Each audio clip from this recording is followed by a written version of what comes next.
رسول الله صلی الله علیه وسلم فرمایي کم مسلمان چې یو آیت د قرآن په معنا او په ترجمه سره زده کړي الله رب العزت به د سلو رکعاتو د نفل ثواب ورلره ورکړي.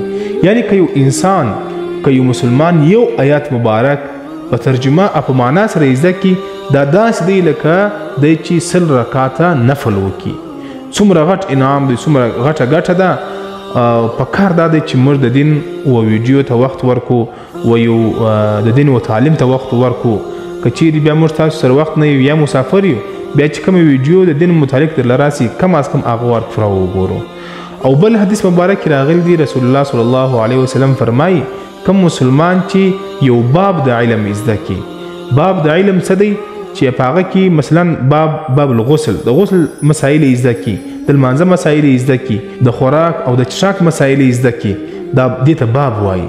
وایي الله رب العزت به دته د زرو رکعاتو نفل ثواب الله ولره ورکړي. یعنی که چیرې انسان یو باب د علم زده کړي الله رب العزت به د دې په بدل کې به دته د زرو رکعاتو نفل ثواب ورلره ورکړي. دا داسې دی لکه دی چې زر رکعاته نفل وکړي.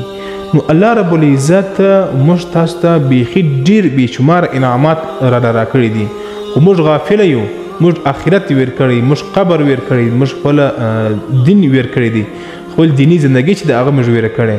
الله رب العزت پر موږ باندې څومره انعامات کړي دي او موږ سره پر موږ باندې څومره مهربان دی، لیکن موږ غافله یو. موږ پر خپل ځانو باندې ظلم کوو، خپل ځانونه د جهنم مستحق او د قبر د عذاب مستحق جوړوو. نو کم از کم د دین و تعلیم ته هم لږ وخت